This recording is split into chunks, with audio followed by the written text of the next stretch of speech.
ನಮಸ್ಕಾರ ಸ್ನೇಹಿತರೆ, ಕೌಂಟಿಂಗ್ ನಾಳೆ 4ನೇ ತಾರೀಕಿದೆ. ಆದ್ರೆ ಈಗಾಗಲೇ ಮಮತಾ ಬ್ಯಾನರ್ಜಿ ಅವರು ಡ್ರಾಮಾಗಳನ್ನ ಪ್ರಾರಂಭ ಮಾಡಿಬಿಟ್ಟಿದ್ದಾರೆ. ನೀವು ನೋಡಿರ್ತೀರಾ, ನಿನ್ನೆ ರಾತ್ರಿಯಿಂದ ಪಶ್ಚಿಮ ಬಂಗಾಳದಲ್ಲಿ ಬೃಹನ್ ನಾಟಕ ಪ್ರಾರಂಭ ಆಗ್ಬಿಟ್ಟಿದೆ. ಮಮತಾ ಬ್ಯಾನರ್ಜಿ ಅವರು ರಿಸಲ್ಟ್ ಬರೋದಕ್ಕಿಂತ ಮೊದಲೇನೆ ರಸ್ತೆಗಿಳಿದ್ಬಿಟ್ಟಿದ್ದಾರೆ. ಅವರ ಕಾರ್ಯಕರ್ತರು ಅನ್ಸ್ಕೊಂಡಿರುವ ಆ ಗುಂಡಾ ಪಡೆ ಈಗಾಗಲೇ ಘೋಷಣೆಗಳನ್ನ ಕೂಗ್ತಾ ಇದ್ದಾರೆ. CRPF ಗೋ ಬ್ಯಾಕ್ ಅಂತೇಳಿ. ಅಂದ್ರೆ ಪಶ್ಚಿಮ ಬಂಗಾಳದಿಂದ CRPF ಇರ್ಬೋದು ಅಥವಾ ಕೇಂದ್ರೀಯ ಪಡೆ ಯಾವ್ದೆಲ್ಲ ಇದೆಯೋ ಎಲ್ಲದನ್ನೂ ವಾಪಸ್ ಕರ್ಸ್ಕೊಂಡ್ಬಿಡಿ, ಪಶ್ಚಿಮ ಬಂಗಾಳದಲ್ಲಿ ಇವ್ರಿಗೆ ಏನ್ ಕೆಲಸ, ಈ ರೀತಿಯಾಗಿ ಘೋಷಣೆಗಳನ್ನ ಕೂಗ್ಲಿ ಪ್ರಾರಂಭ ಮಾಡಿದ್ದಾರೆ. ಹಾಗೇನೆ ಮಮತಾ ಬ್ಯಾನರ್ಜಿ ಅವರು ಒಂದು ವಿಡಿಯೋವನ್ನ ಎಲ್ಲ ಕಡೆ ತೋರಿಸ್ಕೊಂಡು EVM ಟ್ಯಾಂಪರಿಂಗ್ ಮಾಡ್ತಾ ಇದ್ದಾರೆ ಅಂತಕೊಂಡು ಪ್ರಚಾರವನ್ನ ಕೂಡ ಮಾಡ್ಲಿ ಶುರು ಮಾಡಿದ್ದಾರೆ. ಹಾಗೇನೆ ಮಮತಾ ಬ್ಯಾನರ್ಜಿ ಅವರ ಮುಖ ಚಹರೆಯನ್ನು ನೋಡಿದ್ರೆ ಗೊತ್ತಾಗ್ತದೆ ಅವ್ರು ಎಷ್ಟು ಅಪ್ಸೆಟ್ ಆಗಿದ್ದಾರೆ, ಎಷ್ಟು ಡೆಸ್ಪರೇಟ್ ಆಗಿದ್ದಾರೆ ಅಂತೇಳಿ. ಹಾಗಾದ್ರೆ ಮಮತಾ ಬ್ಯಾನರ್ಜಿ ಅವರ ಈ ಎಲ್ಲ ಡ್ರಾಮಾಗಳಿಗೆ ಕಾರಣ ಏನು? ಹಾಗೇನೆ ಮಮತಾ ಬ್ಯಾನರ್ಜಿ ಅವರು ಕ್ಲೈಮ್ ಮಾಡ್ತಾ ಇರುವ ಹಾಗೆ EVM ಏನಾದ್ರು ಟ್ಯಾಂಪರಿಂಗ್ ಮಾಡ್ತಾ ಇದ್ದಾರಾ? ಈ ವಿಷಯಗಳಿಗೆ ಸಂಬಂಧಪಟ್ಟಂತೆ ನಿಮ್ ಜೊತೆ ಮಾತಾಡ್ತಾ ಇದ್ದೇನೆ. ಸ್ನೇಹಿತರೆ, ನಿಮ್ಮೆಲ್ಲರೂ ಕಾಫಿ ಅಥವಾ ಡಿಜಿಟಲ್ ಚಾನಲ್ಗೆ ಸ್ವಾಗತಿಸ್ತಾ ಇದ್ದೇನೆ. ಸ್ನೇಹಿತರೆ, ಪಶ್ಚಿಮ ಬಂಗಾಳದ ಚುನಾವಣೆ ಅನ್ನೋದು ಈ ಬಾರಿ ಒಂದೇ ಒಂದು ಸಾವು ನೋವು ಇಲ್ಲದೇನೆ ಮುಗ್ದೋಗಿದೆ. ನೋವು ಆಗಿದೆ, ಕೆಲವರಿಗೆ ಸಣ್ಣ ಪುಟ್ಟ ಘಟನೆಗಳು ನಡೆದಿದೆ, ಅವ್ರವ್ರ ಮೇಲೆ ದಾಳಿ ನಡೆದಿದೆ, ಇದೆಲ್ಲದೂ ಆಗಿದೆ. ಆದ್ರೆ ಇಲ್ಲಿವರೆಗೂ ಕೂಡ ಒಂದೇ ಒಂದು ಸಾವು ಉಂಟಾಗಿಲ್ಲ. ಪ್ರಪ್ರಥಮ ಬಾರಿಗೆ ಪಶ್ಚಿಮ ಬಂಗಾಳದಲ್ಲಿ ಒಂದು ಚುನಾವಣೆ ಈ ರೀತಿಯಾಗಿ ನಡೆದಿದೆ ಅಂತ ಕೊಂಡೇ ಹೇಳ್ಬೋದು. ಇದಕ್ಕೆ ಪ್ರಮುಖ ಕಾರಣ ಏನು ಅಂತ ಹೇಳಿದ್ರೆ, ಚುನಾವಣಾ ಆಯೋಗ ಕೈಗೊಂಡಂತಹ ಭದ್ರತೆ. ಮತದಾರರು ಧೈರ್ಯದಿಂದ ಬೂತ್ಗಳಿಗೆ ಬಂದು ವೋಟ್ ಹಾಕಿ ಹೋಗ್ಲಿಕ್ಕೆ ಎಲ್ಲಾ ರೀತಿಯಾದಂತಹ ವ್ಯವಸ್ಥೆಯನ್ನು ಮಾಡಿದ್ರು. ಹಾಗಾಗಿ ಬೇರೆ ಬೇರೆ ರಾಜ್ಯಗಳಲ್ಲಿದ್ದಂತಹ ಮತದಾರರು ಕೂಡ ಈ ಬಾರಿ ಚುನಾವಣೆಗಾಗಿ ಪಶ್ಚಿಮ ಬಂಗಾಳಕ್ಕೆ ಹೋಗಿ ಮತವನ್ನ ಚಲಾಯಿಸಿದ್ರು. ಅದರಿಂದಾಗಿ 92%ಗೂ ಜಾಸ್ತಿ ಮತದಾನ ಪಶ್ಚಿಮ ಬಂಗಾಳದಲ್ಲಿ ಆಗಿದೆ. ಇದರಿಂದಾಗಿ ಇಡೀ ದೇಶದ ಜನತೆ ಚುನಾವಣಾ ಆಯೋಗವನ್ನ ಹೊಗಳ್ತಾ ಇದ್ದಾರೆ. ಹಾಗೇನೆ ಇಷ್ಟೊಂದು ಮತದಾನ ಆಗಿರೋದು ಖಂಡಿತವಾಗಿ ದೇಶದ ದಿಕ್ಸೂಚಿಯನ್ನ ಬದಲಾಯಿಸ್ತದೆ ಮುಂದಿನ ದಿನಗಳಲ್ಲಿ, ಈ ರೀತಿಯಾಗಿ ಕೂಡ ಮಾತಾಡ್ತಾ ಇದ್ದಾರೆ. ಆದ್ರೆ ಇಲ್ಲಿ ಸಮಸ್ಯೆ ಆಗ್ತಾ ಇರೋದು ಮಾತ್ರ ಮಮತಾ ಬ್ಯಾನರ್ಜಿ ಅವರಿಗೆ. ಅವರು ಕೂಡ ಎಕ್ಸ್ಪೆಕ್ಟ್ ಮಾಡಿರಲಿಲ್ಲ ಇಷ್ಟೊಂದು ಮತದಾನ ಆಗ್ತದೆ ಅಂತೇಳಿ. ಹಾಗೇನೆ ಅವರಿಗೊಂದು ಇಂಡಿಕೇಶನ್ ಕೂಡ ಸಿಕ್ಕಿದೆ. ಇಷ್ಟು ಮತದಾನ ಆಗ್ಲಿಕ್ಕೆ ಪ್ರಮುಖ ಕಾರಣ ಏನು ಅಂತ ಹೇಳಿದ್ರೆ, ನನ್ನನ್ನ ಅಧಿಕಾರದಿಂದ ಇಳಿಸಬೇಕು ಅಂತ ಹೇಳ್ಕೊಂಡು ಜನ ನಿರ್ಧಾರ ಮಾಡಿದ್ದಾರೆ. ಅದಕ್ಕಾಗಿ ಜನರು ಮತಗಟ್ಟೆಗೆ ಬಂದು ನನ್ನ ವಿರುದ್ಧ ಮತ ಚಲಾಯಿಸಿದ್ದಾರೆ. ಈ ಚುನಾವಣೆಯಲ್ಲಿ ಖಂಡಿತವಾಗಿ ನಾನು ಸೋಲ್ತೇನೆ ಅನ್ನೋದು ಮಮತಾ ಬ್ಯಾನರ್ಜಿ ಅವರಿಗೆ ಗೊತ್ತಾಗಿದೆ ಅನಿಸ್ತದೆ. ಅದಕ್ಕಾಗಿ ಅವರು ಈಗಾಗಲೇ ಬೀದಿಗಿಳಿದ್ ಬಿಟ್ಟಿದ್ದಾರೆ. ಅವ್ರು ನಿನ್ನೆ ಸಂಜೆ ಇದ್ದಕ್ಕಿದ್ದಾಗೆ ಈ EVM ಇರಿಸಿದ್ದಾರಲ್ಲ ಸ್ಟ್ರಾಂಗ್ ರೂಮ್, ಆ ರೂಮ್ ಕಡೆ ಹೆಜ್ಜೆ ಹಾಕಿದ್ರು. ಅಲ್ಲಿ ಬಂದು ಅಲ್ಲಿರುವಂತಹ ಭದ್ರತಾ ಸಿಬ್ಬಂದಿಯೊಂದಿಗೆ ಜಗಳವನ್ನ ಪ್ರಾರಂಭ ಮಾಡಿದ್ರು. ಗೇಟ್ ಅನ್ನ ಓಪನ್ ಮಾಡಿ ನಾನು ಸ್ಟ್ರಾಂಗ್ ರೂಮ್ ಒಳಗಡೆ ಹೋಗ್ಬೇಕು ಅಂತ ಹೇಳ್ಕೊಂಡು. ಆದ್ರೆ ಅಲ್ಲಿರುವಂತಹ ಭದ್ರತಾ ಸಿಬ್ಬಂದಿ ಅದಕ್ಕೆ ಅವಕಾಶವನ್ನ ಮಾಡಿಕೊಟ್ಟಿಲ್ಲ. ನಿಮ್ಗೆ ಗೊತ್ತಿದೆ, ಒಮ್ಮೆ ಚುನಾವಣೆ ಮುಗ್ದ ನಂತರ ಈ EVM ಒಂದು ರೂಮ್ ನಲ್ಲಿಟ್ಟು ಅದನ್ನ ಸೀಲ್ ಮಾಡ್ಲಾಗ್ತದೆ. ಆ ಸೀಲ್ ನ ಪುನಃ ಓಪನ್ ಮಾಡೋದು ಕೌಂಟಿಂಗಿನ ದಿನ. ಅದರ ಮಧ್ಯದಲ್ಲಿ ಯಾರಿಗೂ ಕೂಡ ಅದನ್ನು ಓಪನ್ ಮಾಡುವ ಹಾಗಿಲ್ಲ. ಒಂದ್ ವೇಳೆ ಏನಾದ್ರೂ ಅಲ್ಲಿ ಬೆಂಕಿ ಅನಾಹುತ ಈ ರೀತಿ ಏನಾದ್ರೂ ಆದ್ರೆ ಮಾತ್ರ ಅಲ್ಲಿಯ ಸ್ಟ್ರಾಂಗ್ ರೂಮ್ ಅನ್ನ ಓಪನ್ ಮಾಡಬಹುದು. ಅದು ಬಿಟ್ಟರೆ ಬೇರೆ ಯಾವುದೇ ಸಂದರ್ಭದಲ್ಲಿ ಸ್ಟ್ರಾಂಗ್ ರೂಮ್ ಅನ್ನ ಓಪನ್ ಮಾಡೋದಿಲ್ಲ. ಆದ್ರೆ ಮಮತಾ ಬ್ಯಾನರ್ಜಿ ಅವರು ಹೋಗಿ ಕ್ಲೈಮ್ ಮಾಡ್ತಾ ಇದ್ದಾರೆ, ಈ ಸ್ಟ್ರಾಂಗ್ ರೂಮ್ ಒಳಗಡೆ ಇರುವಂತಹ EVM ಬಿಜೆಪಿಯ ಕಾರ್ಯಕರ್ತರು ಟ್ಯಾಂಪರಿಂಗ್ ಮಾಡ್ತಾ ಇದ್ದಾರೆ, ತಮ್ಗೆ ಹೇಗ್ ಬೇಕೋ ಆ ರೀತಿಯಾಗಿ ವೋಟ್ಗಳನ್ನ ಬದಲಾಯಿಸ್ತಾ ಇದ್ದಾರೆ, ಈ ರೀತಿಯಾಗಿ ಹೇಳ್ಕೊಂಡು ಬಂದ್ರು. ಹಾಗೇನೆ ಅವರೊಂದು ವಿಡಿಯೋವನ್ನು ಕೂಡ ಎಲ್ಲೆಡೆ ತೋರಿಸ್ತಾ ಇದ್ರು.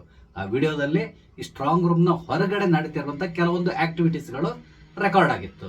ಆದ್ರೆ ಮಮತಾ ಬ್ಯಾನರ್ಜಿ ಅವರು ಕ್ಲೈಮ್ ಮಾಡ್ತಾ ಇರೋದೇನು ಅಂತ ಹೇಳಿದ್ರೆ, ಇದು ಸ್ಟ್ರಾಂಗ್ ರೂಮ್ ಒಳಗಡೆ ನಡೀತಿರುವಂತಹ ಆಕ್ಟಿವಿಟಿ ಅಂತೇಳಿ.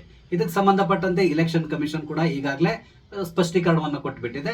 ಆ ವಿಡಿಯೋದಲ್ಲಿ ಏನಿದೆಯೋ ಅದು ಸತ್ಯ, ಆದರೆ ಅದು ಸ್ಟ್ರಾಂಗ್ ರೂಮ್ ಒಳಗಡೆ ನಡೀತಿರುವಂತಹದ್ದಲ್ಲ. ನಾರ್ಮಲ್ ಆಗಿ ಹೊರಗಡೆ ನಡೆಯುವಂತಹ ಪ್ರಕ್ರಿಯೆ. ಪೋಸ್ಟಲ್ ಬ್ಯಾಲೆಟ್ಸ್ ಗಳಿಗೆ ಸಂಬಂಧಪಟ್ಟಂತಹ ಕೆಲವೊಂದು ಕಾರ್ಯಚಟುವಟಿಕೆ ನಡೀತಾ ಇತ್ತು. ಹಾಗೇನೆ ನಾರ್ಮಲ್ ಆಗಿ ನಡೆಯುವಂತಹ ಕಾರ್ಯಚಟುವಟಿಕೆ ಇದು. ಇದರಲ್ಲಿ ಯಾವುದೇ ರೀತಿಯಾದಂತಹ ಆತಂಕಕಾರಿ ವಿಷಯ ಇಲ್ಲ. ಮಮತಾ ಬ್ಯಾನರ್ಜಿ ಅವರು ಕ್ಲೈಮ್ ಮಾಡ್ತಾ ಇರುವ ಹಾಗೆ ಇಲ್ಲಿ ಯಾವುದೇ EVM ಹ್ಯಾಂಪರಿಂಗ್ ಮಾಡ್ತಾ ಇಲ್ಲ, ಏನು ಮಾಡ್ತಾ ಇಲ್ಲ. ಇದು ಸುಳ್ಳು ಅಪಾದನೆ, ಈ ರೀತಿಯಾಗಿ ಅವರು ಸ್ಪಷ್ಟೀಕರಣವನ್ನು ಕೂಡ ಕೊಟ್ಟಿದ್ದಾರೆ. ಆದ್ರೆ ಮಮತಾ ಬ್ಯಾನರ್ಜಿ ಅವರು ಹೇಳೋದು ಬೇರೆನೇ ಕತೆ. ಇದು ಸ್ಟ್ರಾಂಗ್ ರೂಮ್ ಒಳಗಡೆ ನಡೀತಾ ಇರುವಂತಹದ್ದು, ಹಾಗಾಗಿ ನನ್ನ ಸ್ಟ್ರಾಂಗ್ ರೂಮ್ ಒಳಗಡೆ ಬಿಡಿ, ಈ ರೀತಿಯಾಗಿ ಅವರು ನಿನ್ನೆ ಡಿಮಾಂಡ್ ಮಾಡ್ಲಿ ಪ್ರಾರಂಭ ಮಾಡಿದ್ರು. ನಮ್ಮ ದೇಶದಲ್ಲಿ ಬಹಳಷ್ಟು ಜನ ಇದ್ದಾರೆ EVM ಹ್ಯಾಕ್ ಮಾಡಬಹುದು, ಅದನ್ನ ಟ್ಯಾಂಪರಿಂಗ್ ಮಾಡಬಹುದು ಅಂತ ಹೇಳ್ಕೊಂಡು.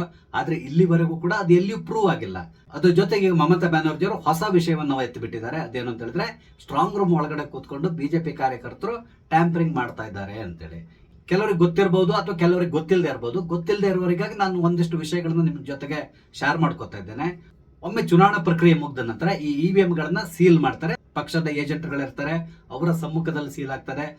ಅಲ್ಲಿರುವಂತಹ ಪಕ್ಷದ ಏಜೆಂಟ್ಗಳು ಕೂಡ ಅದಕ್ಕೆ ಸಹಿ ಮಾಡ್ತಾರೆ. ಕೆಲವೊಂದು ಫಾರ್ಮ್ಗಳನ್ನ ಕೂಡ ಈ ಏಜೆಂಟ್ಗಳ ಕೈ ಕೊಡ್ತಾರೆ. ಅದನ್ನ ಅವರು ಪಾರ್ಟಿ ಆಫೀಸ್ಗೆ ಮುಟ್ಟಿಸಬಹುದು. ಈ ಪ್ರಕ್ರಿಯೆ ಎಲ್ಲ ಮುಗ್ದ ನಂತರ ಈ EVM ಒಂದು ಕೇಂದ್ರ ಸ್ಥಳಕ್ಕೆ ತಗೊಂಡ್ ಬರ್ತಾರೆ. ಅಲ್ಲಿಂದ ಅದು ಸ್ಟ್ರಾಂಗ್ ರೂಮಿಗೆ ಶಿಫ್ಟ್ ಆಗ್ತದೆ. ಒಮ್ಮೆ ಸ್ಟ್ರಾಂಗ್ ರೂಮ್ ಒಳಗಡೆ ಈ EVM ಇಟ್ಟ ನಂತರ ಪ್ರತಿ ಪಕ್ಷದ ಪ್ರತಿ ಕ್ಯಾಂಡಿಡೇಟಿನ ಒಬ್ಬ ರೆಪ್ರೆಸೆಂಟೇಟಿವ್ ಕೂಡ ಅಲ್ಲಿರ್ತಾರೆ. ಸ್ಟ್ರಾಂಗ್ ರೂಮ್ ಒಳಗಡೆ ಎಲ್ಲ ಇವಿಎಂಗಳನ್ನ ಇಟ್ಟ ಮೇಲೆ ಬಾಗಿಲನ್ನ ಹಾಕಿ ಅದಕ್ಕೆ ಬೀಗ ಹಾಕಿ ನಂತರ ಸೀಲ್ ಮಾಡ್ತಾರೆ. ಆ ಸಂದರ್ಭದಲ್ಲಿ ಈ ಅಭ್ಯರ್ಥಿಗಳು ಯಾರೆಲ್ಲ ಇರ್ತಾರೋ ಅವರ ರೆಪ್ರೆಸೆಂಟೇಟಿವ್ಸ್ ಕೂಡ ಅಲ್ಲಿದ್ದು ಸಹಿ ಮಾಡಿ ನಂತರ ಅಲ್ಲಿಂದ ಅವ್ರು ಹೊರಡ್ತಾರೆ. ಹಾಗೇನೆ ಸ್ಟ್ರಾಂಗ್ ರೂಮ್ ನ ಒಳಗಡೆ ಮತ್ತು ಹೊರಗಡೆ ಎಲ್ಲಾ ಕಡೆಗಳಲ್ಲಿ CCTV ಕೂಡ ಹಾಕಿರ್ತಾರೆ. ಅದು ಕೂಡ 24/7 CCTVಗಳು ವರ್ಕ್ ಆಗ್ತಾ ಇರ್ತದೆ. ಸ್ಟ್ರಾಂಗ್ ರೂಮ್ ಒಳಗಡೆ ಇರಬಹುದು ಅಥವಾ ಸ್ಟ್ರಾಂಗ್ ರೂಮ್ ಹೊರಗಡೆ ಇರುವಂತಹ CCTVಗಳ ಫುಟೇಜ್ ಗಳನ್ನ ಕಂಟಿನ್ಯೂಸ್ ಆಗಿ ಅಬ್ಸರ್ವ್ ಮಾಡ್ತಾನೆ ಇರ್ತಾರೆ. ನಂತರ ಸ್ಟ್ರಾಂಗ್ ರೂಮ್ ನ ಓಪನ್ ಮಾಡೋದು ಕೌಂಟಿಂಗಿನ ದಿನ. ಆ ದಿನ ಬೆಳಿಗ್ಗೆ ಮೋಸ್ಟ್ಲಿ 8 ಗಂಟೆ ಕೌಂಟಿಂಗ್ ಸ್ಟಾರ್ಟ್ ಆಗ್ತದೆ. 6 ಗಂಟೆ ಸಂದರ್ಭದಲ್ಲಿ ಓಪನ್ ಮಾಡ್ತಾರೆ ಅಂದ್ಕೊಂಡಿದ್ದೇನೆ ನಾನು. ಆಗ ಪುನಃ ಯಾರೆಲ್ಲ ಅಭ್ಯರ್ಥಿಗಳಿದ್ದಾರೋ ಅವರ ರೆಪ್ರೆಸೆಂಟೇಟಿವ್ ಅದನ್ನ ಪರಿಶೀಲನೆ ಮಾಡಬಹುದು, ಸೀಲ್ ನಂಬರ್ನ ವೆರಿಫೈ ಮಾಡಬಹುದು. ಎಲ್ಲ ವೆರಿಫಿಕೇಶನ್ ಆದ್ಮೇಲೆನೆ ಆ ಸ್ಟ್ರಾಂಗ್ ರೂಮ್ ನ ಓಪನ್ ಮಾಡ್ತಾರೆ. ಆ ನಂತರ ಇವಿಎಂಗಳನ್ನ ಕೌಂಟಿಂಗ್ ಪ್ಲೇಸ್ಗೆ ತಗೊಂಡು ಹೋಗ್ತಾರೆ. ಇದು ಸಾಮಾನ್ಯವಾಗಿ ನಡೆಯುವಂತ ಪ್ರಕ್ರಿಯೆ. ಆದ್ರೆ ಇಲ್ಲಿ ಮಮತಾ ಬ್ಯಾನರ್ಜಿ ಅವರು ಹೇಳ್ತಾ ಇದ್ದಾರೆ ಸ್ಟ್ರಾಂಗ್ ರೂಮ್ ಒಳಗಡೆ ಬಿಜೆಪಿ ಕಾರ್ಯಕರ್ತರು ಕೂತ್ಕೊಂಡು ಟ್ಯಾಂಪರಿಂಗ್ ಮಾಡ್ತಾ ಇದ್ದಾರೆ ಅಂತೇಳಿ. ಇಲ್ಲಿ ಮಮತಾ ಬ್ಯಾನರ್ಜಿ ಅವರ ಇಂಟೆನ್ಷನ್ ಬೇರೆ ಏನೂ ಅಲ್ಲ. ಪಶ್ಚಿಮ ಬಂಗಾಳದಲ್ಲಿ ಏನಾದ್ರೂ ಮಾಡಿ ಗಲಭೆಯನ್ನ ಎಬ್ಬಿಸಬೇಕು, ತನ್ನ ಕಾರ್ಯಕರ್ತರು ಅನ್ಸ್ಕೊಂಡಿರುವ ಗೂಂಡಾಗಳನ್ನ ರಸ್ತೆಗಿಳಿಸಬೇಕು, ಒಂದಿಷ್ಟು ದೊಂಬಿಯನ್ನ ಎಬ್ಬಿಸಬೇಕು, ಈ ರೀತಿಯಾಗಿ ಯೋಚನೆ ಮಾಡ್ತಾ ಇದ್ದಾರೆ. ಅದಕ್ಕಾಗಿ ಅವರು ಶತ ಪ್ರಯತ್ನ ಪಡ್ತಾ ಇದ್ದಾರೆ. ಸಾಮಾನ್ಯವಾಗಿ ಚುನಾವಣೆ ಸಂದರ್ಭದಲ್ಲಿ ಈ ರೀತಿಯಾದಂತಹ ಗಲಭೆಗಳು ನಡೀತಾ ಇತ್ತು. ಆದ್ರೆ ಈ ಬಾರಿ ಅದಕ್ಕೆ ಅವಕಾಶ ಸಿಗ್ಲಿಲ್ಲ. ಈಗ ಕೌಂಟಿಂಗ್ ಇಂತಲೂ ಮೊದಲೇ ಇದನ್ನ ಪ್ರಾರಂಭ ಮಾಡ್ಲಿಕ್ಕೆ ಪ್ರಯತ್ನಿಸ್ತಾ ಇದ್ದಾರೆ. ಅದಲ್ಲದೇನೆ ಕೌಂಟಿಂಗ್ ಮುಗಿದ ಮೇಲೂ ಕೂಡ ಬಹಳಷ್ಟು ಗಲಭೆಗಳು ಪಶ್ಚಿಮ ಬಂಗಾಳದಲ್ಲಿ ಮಾಡ್ಲಿಕ್ಕೆ ಇವರು ಪ್ಲಾನ್ ಮಾಡ್ಕೊಂಡಿರ್ತಾರೆ. ಅದನ್ನ CRPF ಯೋಧರು ಖಂಡಿತವಾಗಿ ತುಂಬಾ ಉತ್ತಮವಾಗಿ ಹ್ಯಾಂಡಲ್ ಮಾಡ್ತಾರೆ ಅನ್ನೋದು ಇಲ್ಲಿವರೆಗಿನ ಘಟನೆಗಳನ್ನ ನೋಡಿದ್ರೆ ನಮ್ಗೆ ಅರ್ಥ ಆಗ್ತಾ ಇದೆ. ಇಲ್ಲಿ ಮಮತಾ ಬ್ಯಾನರ್ಜಿ ಅವರಿಗೆ ಇರುವಂತ ಸಮಸ್ಯೆ ಏನು ಅಂತ ಹೇಳಿದ್ರೆ ಪಶ್ಚಿಮ ಬಂಗಾಳದಲ್ಲಿ ಈ ಬಾರಿ ಅಧಿಕಾರವನ್ನ ಕಳ್ಕೊಳ್ತಾ ಇದ್ದಾರೆ. ಅದ್ರ ಜೊತೆಗೆ ಭವಾನಿಪುರದಲ್ಲೂ ಕೂಡ ಇವರು ಸೋಲುವಂತ ಸಾಧ್ಯತೆ ಇದೆ ಅಂತಕೊಂಡೆ ಹೇಳ್ತಾ ಇದ್ದಾರೆ. ಆದ್ರಿಂದ ಮಮತಾ ಬ್ಯಾನರ್ಜಿ ಅವರು ತುಂಬಾ ಅಪ್ಸೆಟ್ ಆಗಿದ್ದಾರೆ, ಹತಾಶರಾಗಿದ್ದಾರೆ. ಈ ಹತಾಶೆಯನ್ನ ಈ ಮುಖಾಂತರ ತೋರಿಸ್ಕೊಳ್ತಾ ಇದ್ದಾರೆ. ನನ್ನನ್ನ ಸ್ಟ್ರಾಂಗ್ ರೂಮ್ ಒಳಗಡೆ ಬಿಟ್ಬಿಡಿ ಅಂತೇಳಿ ಹೇಳ್ತಾ ಇದ್ದಾರೆ.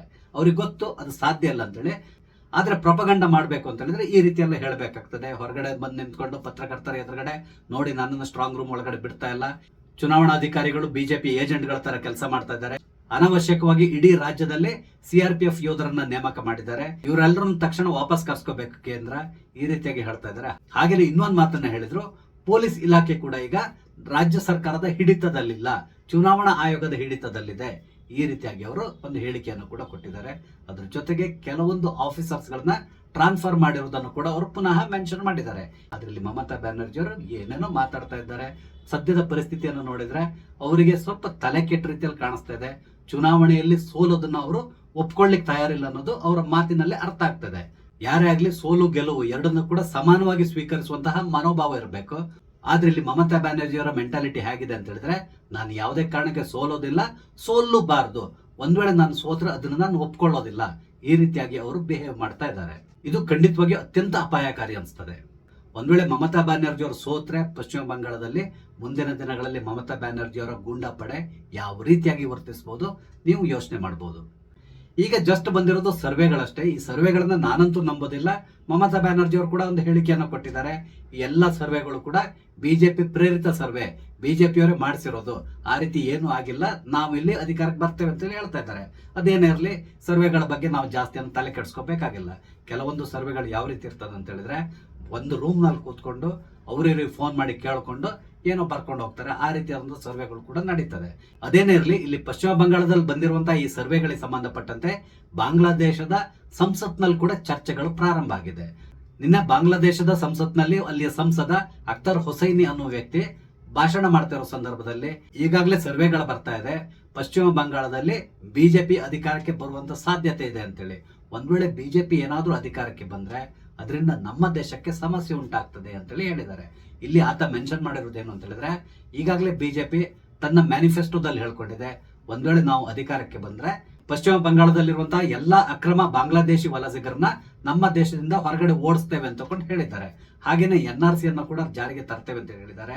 ಒಂದ್ ವೇಳೆ ಆ ರೀತಿ ಏನಾದ್ರು ಆದ್ರೆ ಈಗಾಗಲೇ ರೋಹಿಂಗ್ಯಾಗಳಿಂದಾಗಿ ನಾವು ಬಹಳಷ್ಟು ಸಮಸ್ಯೆಯನ್ನು ಎದುರಿಸ್ತಾ ಇದ್ದೇವೆ. ಅದ್ರ ಜೊತೆ ಪಶ್ಚಿಮ ಬಂಗಾಳದಲ್ಲಿರುವಂತಹ ಬಾಂಗ್ಲಾದೇಶಿಯ ಅಕ್ರಮ ವಲಸಿಗರು ಕೂಡ ನಮ್ಮ ದೇಶಕ್ಕೆ ವಾಪಸ್ ಬರುವಂತ ಸಾಧ್ಯತೆ ಇದೆ. ಇದರಿಂದಾಗಿ ನಮ್ಮ ದೇಶದ ಮೇಲೆ ಆರ್ಥಿಕ ಹೊರೆ ಬೀಳ್ತದೆ, ಸಮಸ್ಯೆಗಳು ಉಂಟಾಗ್ತದೆ. ಈ ರೀತಿಯಾಗಿ ಆತ ಹೇಳಿಕೆಯನ್ನು ಕೊಟ್ಟಿದ್ದಾನೆ. ಅಂದ್ರೆ ನೀವು ಅರ್ಥ ಮಾಡ್ಕೊಳ್ಳಿ, ಪಶ್ಚಿಮ ಬಂಗಾಳದಲ್ಲಿ ಎಷ್ಟು ಜನ ಬಾಂಗ್ಲಾದೇಶಿಯರು ಅಕ್ರಮವಾಗಿ ವಾಸಿಸ್ತಾ ಇದ್ದಾರೆ, ಅವ್ರನ್ನ ಈಗಿರುವಂತಹ ಈ TMC ಸರ್ಕಾರ ಯಾವ ರೀತಿ ಪೋಷಿಸ್ಕೊಂಡು ಬರ್ತಾ ಇದೆ, ಇದೆಲ್ಲದೂ ಕೂಡ ಇಂತನ ಒಂದು ಮಾತಿನಿಂದಾಗಿ ಅರ್ಥ ಆಗ್ತದೆ ನಮ್ಗೆ. ಹಾಗಾಗಿ ನಾನು ಈ ಹಿಂದಿನ ವಿಡಿಯೋದಲ್ಲಿ ಹೇಳಿದ್ದೆ, ಯಾವುದೇ ಕಾರಣಕ್ಕೆ ಪಶ್ಚಿಮ ಬಂಗಾಳದಲ್ಲಿ ದೇಶದ ವಿರುದ್ಧವಾಗಿ ಮಾತಾಡುವಂತಹ ಈ TMC ಸರ್ಕಾರ ಇರಲೇಬಾರದು. ದೇಶದ ಪರವಾಗಿ ಅಥವಾ ರಾಷ್ಟ್ರೀಯತೆ ಬಗ್ಗೆ ಮಾತಾಡುವಂತಹ ಯಾವ್ದಾದ್ರು ಒಂದು ಸರ್ಕಾರ ಅಲ್ಲಿದ್ರೇನೆ ನಮ್ಮ ದೇಶಕ್ಕೆ ಒಳ್ಳೆಯದು, ಇಲ್ಲದಿದ್ರೆ ದೇಶದ ಭದ್ರತೆಗೆ ಅಪಾಯ ಉಂಟಾಗ್ತದೆ ಅಂತ ನಾನು ಹೇಳಿರುವಂತಹದ್ದು. ಈಗ ಈ ಹೊಸೈನಿ ಹೇಳಿರುವಂತಹ ಮಾತನ್ನ ಕೇಳಿದ್ರೆ ಬಾಂಗ್ಲಾದೇಶಿಯರು ಕೂಡ ಎಷ್ಟೊಂದು ಆತಂಕಕ್ಕೊಳಗಾಗಿದ್ದಾರೆ. ಒಂದ್ ವೇಳೆ ಬಿಜೆಪಿ ಸರ್ಕಾರ ಪಶ್ಚಿಮ ಬಂಗಾಳದಲ್ಲಿ ಬಂದ್ರೆ ನಮ್ಮ ಓಡಾಟಕ್ಕೆ ಸಮಸ್ಯೆ ಉಂಟಾಗಬಹುದು, ಅಕ್ರಮವಾಗಿ ನಮಗೆ ಭಾರತದೊಳಗಡೆ ನುಸುಳಲಿಕ್ಕೆ ಸಮಸ್ಯೆ ಉಂಟಾಗಬಹುದು.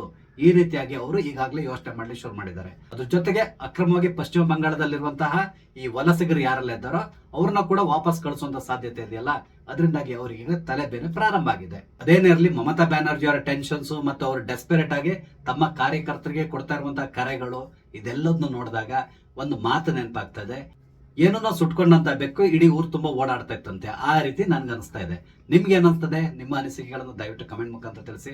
ಹಾಗೆಯೇ ಇಲ್ಲಿ ನಾನು ಹಂಚ್ಕೊಂಡಂತ ವಿಷಯ ನಿಮ್ಗೆ ಇಷ್ಟ ಆದ್ರೆ ಲೈಕ್ ಮಾಡಿ, ಶೇರ್ ಮಾಡಿ, ದಯವಿಟ್ಟು ನನ್ನ ಚಾನಲ್ ಸಬ್ಸ್ಕ್ರೈಬ್ ಮಾಡಿ. ನಮಸ್ತೆ, ಜೈ ಹಿಂದ್.